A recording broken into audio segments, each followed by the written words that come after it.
The infected zone is the region of the Middle East where extraterrestrial creatures have spread after landing on the American-Mexican border 10 years ago. The US has dispatched its troops to battle these creatures, but the bombing's indiscriminate nature has destroyed thousands of local houses and encouraged more rebels to oppose the American forces. As a sharpshooter, Sergeant Frater is now doing a mission inside the contaminated area. He keeps a close eye on 3 Arab males from a high roof while firing his gun at his target. Frater hesitates as the man approaches a Muslim woman with a kid, but he immediately gets his bearings and shoots the man dead. He then makes a hasty exit, attempting to avoid detection by making his way through the crowded market to his car. He observes the situation of the area, where explosions and monster bodies have become a regular feature of the landscape, as he drives out of the city to return to the USA base. Before being transported back to the Middle East, a group of pals are enjoying time with their loved ones in Detroit. When orphan Michael goes to pick up Frankie, who is the closest thing to a brother he has, he discovers him occupied with his girlfriend. Following that, they all travel to the hospital to see Sean's wife deliver a baby together with Inkalar. The 4 of them grew up together, and joining the same military unit extended their connection even more. Sean needs a diversion before departing to fight again, so the 4 men spend their final day as civilized beings playing basketball, smoking together, and watching a dog fight. Sean's wife begs him to remain a bit longer, but Sean needs a distraction. Because the dog is battling a baby monster, it is an especially unlawful dog fight. Although the dog first appears to be winning, the monster quickly strikes back and kills the dog. Because of his rage, the dog's owner shoots the monster back. The lads finish their day in the bar, where they are then treated to a wild party with drugs, women, and other vices. The gang arrives in the Middle East the next day via helicopter, allowing them to observe the region's devastation. Because of their size and tendency to wander in packs, the creatures are particularly frightening to observe. The monsters try to seize the helicopters as they approach the desert, but thankfully the pilot reacts quickly and flies away just in time for the region to be bombarded. The helicopters then arrive at the base.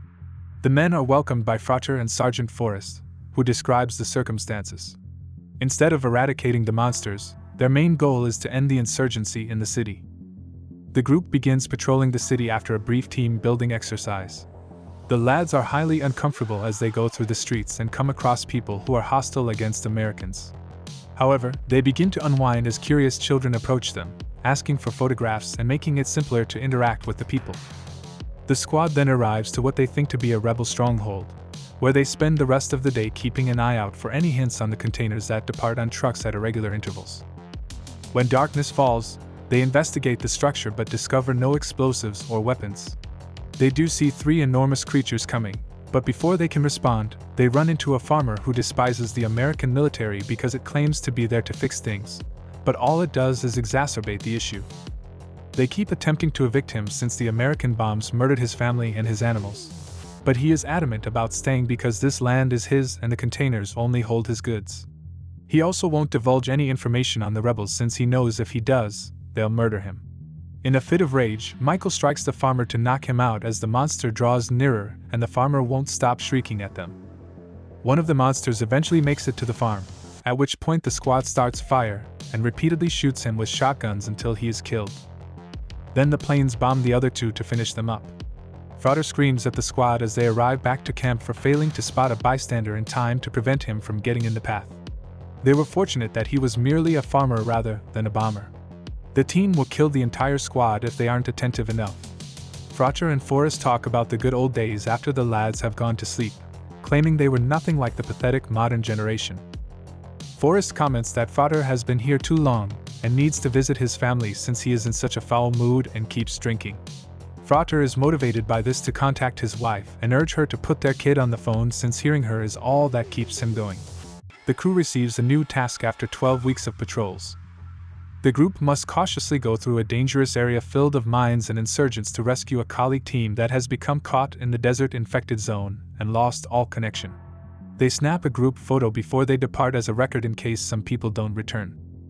They see a number of lesser creatures while traveling and are shocked to learn that they are not hostile. However, one of the vehicles accidentally crushes a monster, which causes the drivers to get disoriented and crash into a mine. Sean exits one of the cars after the explosion severely ruins it, still alive and injured, but regrettably he steps directly into another mine. To make matters worse, the rebels use the opportunity to encircle them and start firing.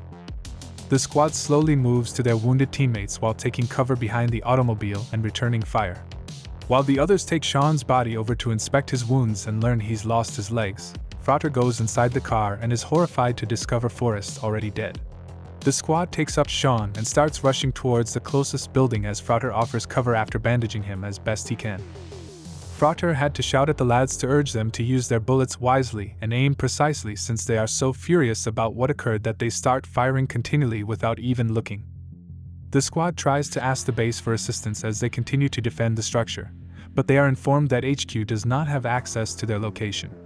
While Incalar does his best to treat Sean and stem the bleeding, he tragically loses too much blood and passes away. The smaller creatures start to show up at that point, and HQ sends word over the radio that a drone is being sent to bomb the area. The crew wants to bring the body since they are upset at losing their comrade, but Frater shouts to them that it would be unnecessary weight and that letting their emotions get in the way will kill them. Just as the bomb goes off, the group reluctantly leaves Sean behind and flees.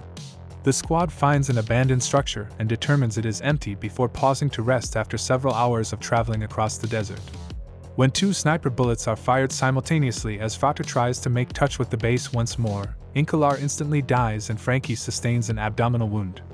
As soon as the squad is encircled by rebels, Frater orders them to surrender in order to save their lives. The team is quickly taken captive by the terrorists, who conceal their faces as they transport them to their hiding place where they are bound to chairs in a dilapidated chamber. Michael and Frater are devastated to learn that the militants want them to watch Frankie bleed to death when the bags are taken off. Frankie apologizes for his error before passing away as the pair attempts in vain to keep him awake with words of inspiration. Michael collapses completely, knocks over his chair, smacks his head, and loses consciousness. Once darkness falls, the monsters also make their way to this location. The majority of the terrorists leave right away in their trucks, but 2 of them enter the room with the intention of murdering the troops. Frater seizes the opportunity to strike back right away, trampling the men's heads till they are dead. Frater then frees Michael and orders him to grab the motorcycles outside while he clears the building after cutting the cords around his wrists and taking the attackers' guns. But before departing, Michael gives Frankie the opportunity to say goodbye properly. He searches the building for the rebel commander in search of retribution and starts striking him violently with an iron club till he falls to his death. Michael goes outdoors after taking some weapons and discovers a large creature tearing down the power wires. Michael is so exhausted and horrified by all this carnage that he shuts his ears in denial as the monster starts pounding the building too. Noises coming from within the building indicate Frater is battling the insurgents. A few hours later, Michael and Frater are riding the bikes they took from the terrorists through the desert. When Michael finally gives up and pauses to lay down in the sand, Frater tells him he's in shock and reminds him that they must finish the job or else all the dead would have been in vain. When the bikes eventually run out of fuel, the 2 must continue traveling on foot. They decide to spend the night inside an abandoned train car after coming to a rough location. They converse about their hometowns and family, and Frater admits that he has been in the army for so long that his daughter doesn't know him when he returns home. The following day, as they continue on, the group encounters a massive dead creature whose tentacles are still moving. The 2 are horrified to see a number of dead children inside a school bus that was also damaged by the explosion that killed the monster next to it. Michael discovers one of the children is still alive and takes him outside to attempt to help him while Frater searches for water or food. Frater explains that the child is in anguish and won't make it through the journey, so he attempts to offer him a gentle death by covering his mouth and nose. Michael feels awful enough to order Frater to stop when the child clings to his hand. A group of natives ride up on horses at that same time. Frater pulls his gun out right away, but Michael gives the child to a woman and gives up.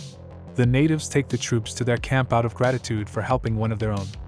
Frater and Michael join the villagers to enjoy their cuisine, their songs, and even a cigarette after getting cleaned up in an oasis and seeing the child get adequate care. Monsters may be seen in the distance, but no one disturbs them. Michael chooses to follow the woman after she leaves camp carrying a number of lights as night comes. It turns out that the lamps are positioned around the bus to serve as a memorial for the children who are being removed and given a dignified funeral. When a monster approaches, the lady sits to observe it, and Michael, who is inquisitive, follows her lead. Michael is startled by the outcome, The monster is there to mourn for his deceased sibling by scattering luminous spores throughout the ground, which results in lovely beams of light brightening the region. Michael eventually dozes off next to the woman on the ground, and the next morning they leave silently. Meanwhile, Frater is keeping an eye on the child they saved and starts to go crazy when he realizes the child is also dying, suggesting his efforts were in vain. Frater slaps Michael as he gets back to camp for talking to a female, when they should be focusing on the mission. He then leads Michael to the boy's body and tells him that they don't get to feel anything or play the hero in battle. The troops then depart the camp to carry out the remainder of their task. On their way out, they come across a youngster holding a can, which when he opens it, reveals a miniature creature. Since the monster is still a baby, Michael uses the container to release it and lets it bury itself in the sand. A town has been blasted when the two finally arrive at the site of their assignment a few hours later. The streets are deserted when they arrive, but as Michael turns around and goes behind a building, he discovers a group of children playing with guns. As the youngsters lead Frater to a facility where it is discovered that the team they were intended to help has already perished, Frater wants to know where they obtained those weapons. Frater ultimately snaps when he realizes he lost his men for nothing and starts threatening the townspeople while demanding to know who murdered the troops. He is speaking irrationally and isn't concerned that the children are watching or that these people are civilians. Michael is compelled to aim his gun at his senior officer after shooting a guy because Frater won't stop becoming upset. Michael is left with no option except to fire, as he looks back toward the onlookers and questions why he is even here. Frater is unable to handle the gravity of the tragedy and collapses to his knees while grasping his head. Then, as the gunshot wound starts to slowly bleed out, he makes the decision to step outdoors so that he may pass away while watching a group of monsters fend off approaching explosives in the distance. Michael gets saved by one of the helicopters, but he is only able to yell at the failure of this operation.